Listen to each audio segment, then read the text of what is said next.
Warriors NRL Fanatics here, back today with a video, and I'm going to get into my State of Origin Game 2 preview and prediction. What I'm going to do is go through both team lineups, New South Wales and Queensland, and also give a bit of a rundown on what happened in the last game, and also go through some key matchups for both teams, and look at the head-to-head stats, as well as the betting prices, and also give my anytime try scorers and a score prediction at the end of this video. So let's get into it now. So going back on game 1, now as you guys know, Queensland Maroons, they got absolutely trounced by New South Wales, 50 points to 6. It was an absolute clinic by New South Wales Blues.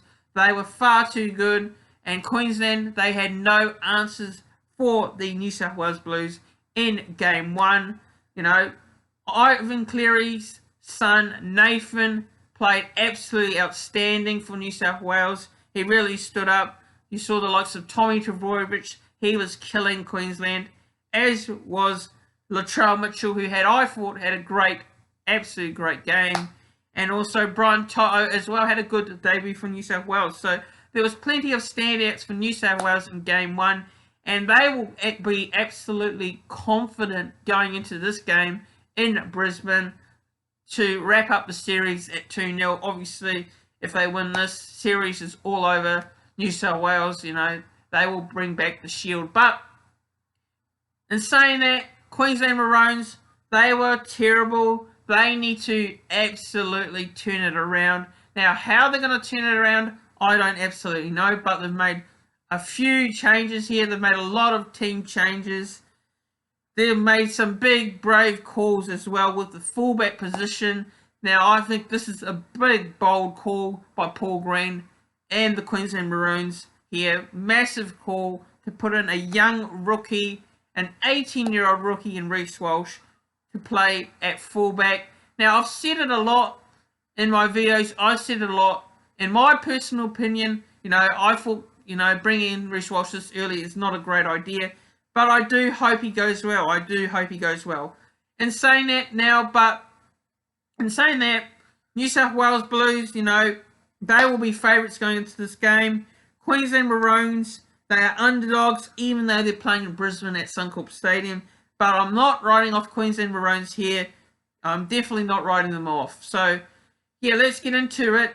The team lists for both New South Wales and Queensland. And at fullback for the Queensland Maroons, huge in is Reece Walsh. This is a massive risk. But Reece Walsh is lined up at fullback. And it'll be very interesting to see how he goes on this biggest stage of all State of Origin. Now, onto the wing is Valentine Holmes. Now, he's moving from position of fullback to the wing. Kurt Capewell is still named in the centres with Dane Gagai. Kyle Felt is on the wing. And in the halves is Cameron Munster and Daly Cherry Evans. And at prop is Christian Walsh. And at hooker is Andrew McCulloch. And a huge, massive in this one is Josh Papali. He's back into Queensland Maroons lineup. He's in at prop. And in the second row is Jai Arrow and Felice Kafusi. And at lock is Tino Farmasili. Now onto the bench for Queensland Maroons is Ben Hunt, Moani Fotuaika, Daniel Fafita, and Francis Molo is the 17. For the reserves for Queensland Maroons, at the moment there's only 2 players named in the reserves, which is very interesting. Is Cohen Hess and Ronaldo Mulatalo. And yeah, that's the Queensland Maroons lineup. So overall, look, for the Queensland Maroons, I think that is, an interesting lineup. It's an interesting lineup. Still don't understand why they've named Kurt Capewell in the centres. For me, he's not a centre. I don't get that one. I really don't understand it. But look, Queensland Maroons, they need to be careful in that position, because last game, Tommy Trbojevic, Latrell Mitchell absolutely killed Queensland centre pairing. So Kurt Capewell, look, it is a very, very interesting call putting him in centres. Look, Queensland did that last year. They won the series. They got away with it. But they didn't get away with it in Game 1. Will they get away with it in Game 2? I don't know. But, look for New South Wales to target that area, the centre pairing of Kurt Capewell and Dane Gagai. But, yeah, very interesting Queensland Maroons lineup. Now, onto the New South Wales Blues team. And look, they haven't made too many changes. They've only made one, and that is Jake Trbojevic out because of injury. Junior Paulo is into the starting lineup. But this is the New South Wales Blues team. James Tedesco's at fullback. On the wing is Brian To'o. And in the centres is Latrell Mitchell and Tommy Trbojevic. And on the other wing is Josh Addo-Carr. In the halves is Jerome Luai and Nathan Cleary, the Penrith Panthers combination there. And at prop position is Daniel Saifidi. In at hookers, Damien Cook. Junior Paulo is in for Jake Trbojevic. And Cameron Murray is in the second row with Tarek Sims. And at lockers, Isaiah Yeo. Now onto the bench for the New South Wales Blues is Jack Whiten, Angus Crichton, Payne Haas and Liam Martin. For the reserves, Episode Coruscant, Campbell Graham and Dale Finucane. So, yeah, that's the New South Wales Blues lineup, and I think that's a very strong lineup, actually. I think that'll be a hard team to beat from a Queensland fan perspective. Strong team, not many changes, and they will be favourites going into this game, and I think that's a great team for New South Wales. I think they do have the wood over Queensland in terms of their team list there. So, look, going to the key matchups for both teams now, and look, you look at the Queensland lineup here and the New South Wales lineup now. For the battles here, also the halves combination, Cameron Munster versus Jerome Luai, Daly Cherry Evans versus Nathan Cleary. That'll be a pivotal battle there between the halves combination. And you look into the forwards now, Daniel Saifidi and Christian Welch. That'll be a good battle as well, I reckon. That'll be a great battle between those two players. Then you've got Junior Paulo and Josh Papali. That will be very interesting. I think Josh Papali will probably get the wood over Junior Paulo there in that battle.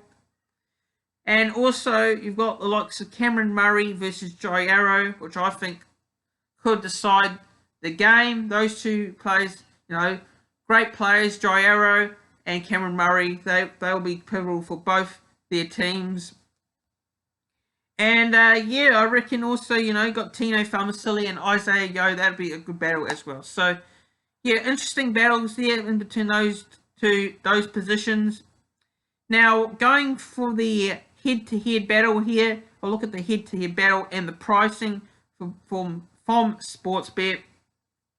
Now, Queensland Maroons, they're $4. New South Wales Blues, they are $1.25. Now, obviously, New South Wales definitely deserve to be favourites going into this game, after their Game 1 performance. Queensland Maroons, you just can't rule them out. I can't rule them out here. Look, I tipped them in Game 1. They went down massively. But I'm expecting a much better performance here from Queensland. And, I'm expecting them to turn up and do better. But the pricing and betting for this one's very, very interesting. Now, the head-to-head battle, they both played 121 times. Queensland 164. New South Wales 155. And the draw is 2 times. They've only drawn 2 times in history. So, the last meeting, Queensland lost to New South Wales, obviously in Game 1, 50 points to 6 on the 9th of June 2021. The 18th of November, the 2020, Queensland won 24 points to 14. That's on the 18th of November 2020. And the 11th of November 2020, New South Wales, 34 points to 10 over the Queensland Maroons. So, look, all those games lately have been high-scoring games, and I think this game will be a little bit closer than the Game 1 scoreline. I don't see Queensland Maroons getting flogged this time. I think it'll be much closer, much tighter, and I'm expecting Queensland to come out with backs to the walls and put on a good performance for their jerseys. So yeah, now to get into my score prediction for this game in anytime try scorers. Now, I'm going to pick Queensland Maroons here. I'm going to stick with the Queensland Maroons. I'm going to be loyal to the Maroons here. And I'm going to pick them to win. It's not going to be easy. They're going to have to be a lot better than game one. But I'm going to tip Queensland here, 26 points to 16. My anytime try scorers in this one, I'm going to go with New South Wales to score the first 2 tries. I reckon they'll get off to a good start. And the person I reckon that will score first for New South Wales is Latrell Mitchell to cross over. And for anytime try scorers, I'm going to go with Tommy Trbojevic, James Tedesco, and Josh Adokar to score anytime. And for my first try scorer, like I've said, for New South Wales, I'm going to go with Latrell Mitchell. For the Queensland Maroons first try scorer, I'm going to go with Valentine Holmes. Anytime try scorers, I'm going to go with Cameron Munster to score. Yep, Cameron Munster. And Kyle Felt. And also I'm going to go with Josh Papali. So Queensland Maroons to win 26 points to 16. Anytime try scorers, I've gone with James Tedesco, Josh Adokar, and Tom Trbojevic. And my first try scorer, I'm going with Latrell Mitchell. And Queensland Maroons, I've gone with Kyle Felt to score, Cameron Munster to score, and Josh Papali. So, yeah, let me know your score predictions, your predictions for Game 2 in the comment section below. If you're new to the channel, make sure you're hitting that subscribe button. If you haven't already, make sure you do hit that subscribe button if you're new and you're watching this video. Also, the channel's at 594 subscribers, so we're getting very close to 600 subscribers. So, yeah, make sure you hit that subscribe button if you haven't already. Like the video as well, and I'll see you guys soon in the next one.